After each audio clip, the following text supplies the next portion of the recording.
Brought to you by KR Mangalam University. We provide you the platform to turn your dreams into reality. Give wings to your aspirations with KR Mangalam University. Mumbai अक्टूबर 2018। एक शाम जो आम सी थी, लेकिन अगले ही पल वक्त मानो थम सा गया हो। लोखंडवाला की गलियों में पसरा सन्नाटा अचानक एक भागते कदमों की आवाज से टूटता है। मंदिर की घंटियां बज रही थीं, लेकिन उस लड़के की आंखों में डर की आवाज गूंज रही थी। वो लड़का पसीने में लथपथ मंदिर के भीतर दाखिल होता है और पंडित जी से बोलता है, मेरे पिता की आत्मा मेरी मां के शरीर में आ गई है, आप साथ चलिए, उनका पिंडदान करना है। पंडित जी कुछ समझ पाते उससे पहले लड़का कह चुका था कि मां बाथरूम में बंद हैं, मैंने खुद बंद किया है। ये लाइन सुनते ही मंदिर की हवा में एक ठंडक दौड़ जाती है। पंडित जी थोड़ी हिचकिचाहट के बाद तैयार हो जाते हैं और लड़का उन्हें एक फ्लैट में ले जाता है, cross road apartment, flat number 302। और जैसे ही बाथरूम का दरवाजा खुलता है, सन्नाटा चीख पड़ता है। एक महिला टॉप और शॉर्ट्स में खून से लथपथ बेसुध पड़ी थी। लड़के ने घसीट कर मां को बाहर निकाला। पंडित जी पास पहुंचे, सांसें अभी चल रही थी मगर बेहद कमजोर। और फिर पिंडदान छोड़िए, एम्बुलेंस बुलाओ। पंडित जी ने ये कहते ही वहां से निकल जाना बेहतर समझा, लेकिन तब तक जो हो चुका था वो एक इंसानी दिमाग के परे था। ये महिला कोई आम शख्स नहीं थी। सुनीता सिंह एक जानी मानी फैशन डिजाइनर, मॉडल इंडस्ट्री की चर्चित नाम। और वो लड़का लक्ष्य सिंह, एक उभरता हुआ मॉडल जिसकी आंखों में करियर का सपना और दिल में किसी भटकी हुई मान्यता का जहर पल रहा था। थोड़ी देर के बाद एम्बुलेंस आती है, लेकिन महिला की सांसें तब तक थम चुकी थी। हंगामा मचता है, पुलिस बुलाई जाती है। ओशीवारा थाने के एसएचओ की टीम मौके पर पहुंचती है। फ्लैट बंद है और फिर दरवाजा वही लड़का खोलता है। लक्ष्य, आंखों में आंसू, होठों पर सिसकियां। लेकिन सवाल ये, क्या ये सिसकियां मां की मौत पर थीं या अपने खेल के फेल हो जाने पर? पुलिस घर के अंदर जाती है और हर कोना कुछ और कह रहा था। बाथरूम का वॉश बेसिन खून से सना हुआ था और फिर शुरू होती है एक अजीब कहानी, आत्माओं की, काले जादू की, झगड़े की, ड्रग्स की। लक्ष्य कहता है, मेरी मां के अंदर मेरे पिता की आत्मा आ जाती थी और उस आत्मा को निकालने के लिए मैंने मां को बाथरूम में बंद किया था। लेकिन कहानी ने असली मोड़ तब लिया जब 3 दिन के बाद थाने में एक शख्स दाखिल होता है। मैं हूं लक्ष्य का पिता और मैं जिंदा हूं। जैसे पुलिस के पैरों के नीचे से मानो जमीन खिसक गई हो। यह बात सुनकर जिस पिता का पिंडदान किया जा चुका था वो सामने खड़ा था। तो फिर सवाल ये कि अगर पिता जिंदा थे तो वो किसकी आत्मा थी जो मां के अंदर जाती थी? क्यों एक बेटा अपनी मां को मरने से पहले आत्मा निकालने की रस्म निभाना चाहता था? और क्या सच में ये एक एक्सीडेंट था या कुछ ऐसा जो पहले से रचा गया था? इस क्राइम स्टोरी की परतें सिर्फ खून तक नहीं जाती हैं। ये कहानी टकराती है अंधविश्वास से, डगमगाते रिश्तों से और एक ग्लैमर की चकाचौंध में छिपे अंधेरे सच से। आज जुर्म, राज और हत्या में देखिए एक फ्लैट में हुए मर्डर से लेकर एक फैशन आइकॉन की मौत तक की गुत्थी को कैसे सुलझाया गया। ये कहानी है उस बेटे की जिसने आत्मा निकालने के नाम पर मां की जिंदगी ही निकाल दी। ये शायद वो खुद भी एक ऐसी दुनिया का शिकार था जहां साया सिर्फ दीवारों पर नहीं दिमागों में होता है। नमस्कार दोस्तों, मेरा नाम है मोहम्मद आसिम और आप देख रहे हैं क्राइम तक। अक्टूबर 2018, मुंबई का लोखंडवाला इलाका। एक मंदिर, एक 23 साल का लड़का, नाम था लक्ष्य सिंह, पसीने पसीने होकर मंदिर में घुसा। सीधे पंडित जी के पास गया और बोला, पंडित जी, मेरी मां के शरीर में मेरे मर चुके पापा की आत्मा आ गई है, आप जल्दी घर चलिए, पिंडदान करना है। उनकी आत्मा को शांति मिलेगी तो मां भी ठीक हो जाएंगी। पंडित जी चौंक गए। पूछा, तुम्हारी मां कहाँ है? लक्ष्य बोला, बाथरूम में बंद है, कल रात झगड़ा हो गया था तो अंदर कर दिया था। पंडित जी ने सोचा कुछ तो गड़बड़ है, लेकिन लड़का घबराया हुआ था तो चल पड़े उसके साथ। कुछ ही दूरी पर एक बिल्डिंग थी, cross road apartment, flat number 302। लक्ष्य ने बाथरूम खोला, अंदर एक औरत बेसुध पड़ी थी, टैंक टॉप और शॉर्ट्स पहने हुए, खून से लथपथ। पंडित जी ने देखा तो पीछे हट गए। बोले, बेटा, ये कोई आत्मा वात्मा वाला मामला नहीं है, तुरंत एम्बुलेंस बुलाओ। लक्ष्य ने एम्बुलेंस बुलाई, लेकिन जब मेडिकल स्टाफ आया तो उन्होंने साफ मना कर दिया और कहा, यह पुलिस केस है। तब तक सोसाइटी में हंगामा मच चुका था कि फ्लैट नंबर 302 में कुछ हुआ है। मरने वाली महिला कोई और नहीं बल्कि जानी मानी फैशन डिजाइनर और एक पूर्व मॉडल सुनीता सिंह थी। साथ ही खड़ा था 23 साल का मॉडल लक्ष्य सिंह, जो मॉडलिंग की दुनिया में काफी नाम कमा चुका था। ये कोई आम केस नहीं था। इसके तार अंधविश्वास और ड्रग्स से जुड़े थे। कुछ देर तक फ्लैट में बैठने के बाद लक्ष्य भी वहां से निकलकर मंदिर में चला गया और वहां जाकर बैठ गया। उसने अपने दोस्त को कॉल कर पूरी घटना की जानकारी दी।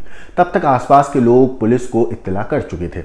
ओशिवारा पुलिस स्टेशन के थानेदार जो है SHO, उनकी टीम के साथ वहां पर पहुंच जाते हैं। वहां पहुंचा तो देखा तो तीसरी मंजिल का वो फ्लैट बाहर से बंद था। आसपास भीड़ इकट्ठा हो चुकी थी। पड़ोसियों ने पुलिस को बताया कि बॉलीवुड इंडस्ट्री की मशहूर फैशन डिजाइनर इस फ्लैट में बेटे लक्ष्य के साथ किराए पर रहती हैं। इस घर में उनके बेटे लक्ष्य की गर्लफ्रेंड ऐश्वर्या बनर्जी भी उनके साथ रहती थी। पुलिस दरवाजा तोड़ने की कोशिश कर रही थी कि कुछ ही देर बाद वो लड़का यानी कि लक्ष्य वहां पहुंच जाता है। उसने कहा कि वो मंदिर गया हुआ था। थोड़ी देर बाद डोरबेल बजाने के बाद लक्ष्य ने अपनी जेब में रखी चाबी से दरवाजा खोलना बेहतर समझा। पुलिस ने देखा कि सुनीता सिंह की लाश फर्श पर पड़ी है। ये देखते ही लक्ष्य जोर जोर से रोने लगा, जबकि वो पहले ही जानता था कि मां की मौत हो चुकी है। फॉरेंसिक टीम ने घर का मुआयना किया और लाश पोस्टमार्टम के लिए कूपर अस्पताल भेज दी गई। फॉरेंसिक टीम को बाथरूम के वॉश बेसिन में खून के निशान मिले। इस बीच लक्ष्य पुलिस को अजीबोगरीब बयान देने लगा। उसने कहा कि मां के शरीर में मरे हुए पिता की आत्मा थी जिसे वो निकालना चाहता था। एक रात पहले उसने मां को पीटा था और बाथरूम में बंद कर दिया था। पुलिस ने लक्ष्य के बयान के आधार पर उसे प्राइम सस्पेक्ट मानते हुए जांच शुरू कर दी। उसे कस्टडी में लिया गया तो वो बार बार यही दोहराता रहा कि मां की मौत काले जादू से हुई है। लक्ष्य का ये बयान जो है इंडिया टीवी के कैमरे में भी कैद हुआ था। लक्ष्य के बयान के अनुसार उसकी मां एक ड्रग एडिक्ट थी। उनके शरीर में पिता की आत्मा आती थी और बीती रात गर्लफ्रेंड और एक दोस्त के साथ घर आया था। वो पार्टी कर रहे थे। मां नशे में थी। वो लगातार बड़बड़ा रही थी, जिससे उनके बीच झगड़ा हो गया। झगड़ा इतना बढ़ गया कि उसने मां को पीटा और बाथरूम में धक्का देकर दरवाजा बाहर से बंद कर दिया।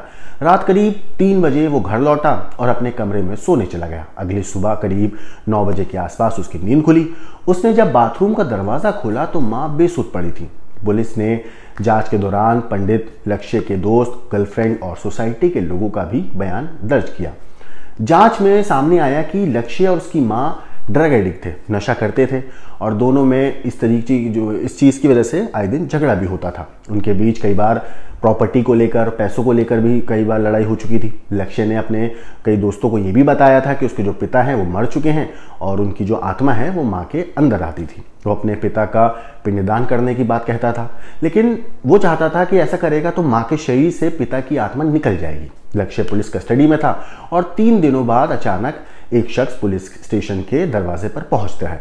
उसने अपनी पहचान बताई कि मैं कुलदीप सिंह लाठर के रूप में है। बताया कि मैं हूं वो लक्ष्य के पिता कहा कि, और मरने वाली जो महिला थी सुनीता, बताया कि मैं उसका एक्स हस्बैंड हूं। कुलदीप को देख पुलिस भी चौंक उठी। अब सवाल ये था कि अगर लक्ष्य के पिता जिंदा थे तो उनका पिंडदान क्यों करना चाहता था वो? आखिर क्यों उसने अपने दोस्तों से ये बात कही थी कि उसके जो पिता हैं वो मर चुके हैं और उनकी आत्मा जो है वो माँ के शरीर में आती है और वो ऐसे हरकतें करती हैं? इनमें से ज्यादातर सवालों के जवाब कुलदीप के पास थे। कुलदीप ने पुलिस को बयान दिया और बताया कि साल 2014 में उन्होंने पत्नी सुनीता से तलाक लिया था। तलाक की वजह थी कुलदीप की शराब की लत। बच्चों की कस्टडी जो थी वो मां सुनीता को मिली थी। कुलदीप कई मौकों पर बच्चों से मिलने भी आया था, लेकिन उनकी पत्नी इसके खिलाफ थी। सुनीता ने कुछ महीने पहले बेटे से ये कह दिया था कि उसके पिता की मौत हो चुकी है, वो मर चुके हैं। हालांकि उन्होंने ये क्यों कहा, ये बात कभी सामने आई नहीं। जब कुलदीप से पूछा गया कि उनका बेटा लक्ष्य उनका पिंडदान क्यों करना चाहता है, उसने आत्मा का जिक्र क्यों किया, इसके जवाब में जो पिता थे कुलदीप, उन्होंने बोला था कि हमारा परिवार कभी भी अंधविश्वास या काला जादू, तंत्र मंत्र जैसी बातों पर यकीन नहीं करता था, लेकिन लक्ष्य की गर्लफ्रेंड ऐश्वर्या इन सब में काफी प्रभावित थी। उन्होंने ये भी बताया था कि कुछ महीनों पहले ऐश्वर्या और लक्ष्य उनके घर आए थे। इस वक्त ऐश्वर्या ने उनसे कहा था कि घर में आत्मा का साया है। कुलदीप ने यह भी कहा कि ऐश्वर्या बंगाल से थी, उनका परिवार बंगाली था और वो लोग जादू टोने जैसी चीजों को बड़ा चढ़ाकर करते थे। मीडिया रिपोर्ट्स के मुताबिक उन्होंने ये भी कहा कि उनका मानना है कि गर्लफ्रेंड ऐश्वर्या के साथ रहते हुए लक्ष्य भी इन सब बातों पर यकीन करने लगा था। कुलदीप की मौजूदगी से जितनी पुलिस हैरान थी, परेशान थी, उससे ज्यादा उनको बड़ा झटका उनके बेटे लक्ष्य को लगा था। जी हाँ, क्योंकि जिस समय कुलदीप लक्ष्य से मिलने जेल पहुंचा तो वो चंद सेकंड के लिए रुक सा गया और फिर आकर उसने उनको सीने से लगा लिया और रो पड़ा। वो भी ये जानकर हैरान था कि उसके पिता तो जिंदा है। पिता ने जब पुलिस के कहने पर लक्ष्य से मां की मौत की असली वजह पूछी तो उसने वजह दोहराया कि मां के अंदर आत्मा आती थी। मारपीट के बाद उन्हें बाथरूम में बंद किया था। वो कैसे मरी ये नहीं पता। वो उन्हें मारना नहीं चाहता था, बस उनके शरीर से जो आत्मा थी उसे निकालना चाहता था। पोस्टमार्टम से भी यही सामने आया कि सुनीता के शरीर में मारपीट के निशान तो थे, लेकिन उनकी जो मौत हुई थी वो सिर पर लगी चोट से हुई थी, जो शायद बाथरूम के वॉश बेसिन में सिर टकराने से लगी होगी। जांच के बाद लक्ष्य सिंह पर गैर इरादतन हत्या के आरोप में कार्रवाई हुई। ये मामला अब भी कोर्ट में है। इस हादसे के बाद लक्ष्य की काउंसलिंग हुई और उसे नशा मुक्ति केंद्र में डाला गया। पानीपत से ताल्लुक रखने वाली सुनीता सिंह की शादी जो है करनाल के ही कुलदीप सिंह से हुई थी। इस शादी से उन्हें एक बेटा हुआ जिसका नाम लक्ष्य है। उन्हें मॉडलिंग का शौक था तो वो पति के साथ मुंबई आकर बस गई थी। यहाँ मॉडलिंग में उन्होंने खासी पहचान बनाई। बड़े बड़े फैशन डिजाइनर से उनकी पहचान हुई। कुछ वक्त बाद उन्होंने अपना फैशन डिजाइनिंग का एक जो है काम शुरू किया और इंडस्ट्री में कदम रख लिया। इंडस्ट्री में पॉपुलर हो गई। पति की शराब की लत लगी तो उन्होंने साल 2014 में तलाक ले लिया। मुंबई में सुनीता लोखंडवाला के क्रॉस रोड अपार्टमेंट में किराए के घर में रहती थी। बेटा लक्ष्य भी मां के नक्शे कदम पर चला, मॉडलिंग करने लगा। लक्ष्य अपनी जिंदगी दोबारा शुरू कर चुका है। आज के वक्त में लक्ष्य एक मशहूर फैशन डिजाइनर है। हालांकि जो उनकी गर्लफ्रेंड है ऐश्वर्या बनर्जी अब भी उनके साथ ही हैं और दोनों बड़े बड़े फैशन ब्रांड और डिजाइनर के लिए काम करते हैं। हाल ही में उन्होंने कई बड़े फैशन डिजाइनर के साथ काम भी किया है। वहीं पोस्टमार्टम में यह भी सामने आया था मां की कि मौत जो हुई तो सिर पर चोट लगने से हुई थी, शायद बहुत जैसे मैंने बताया वॉशरूम के वॉश बेसिन से टकराने की वजह से। लक्ष्य पर गैर इरादतन हत्या का केस चला और रिहैब में भेजा गया।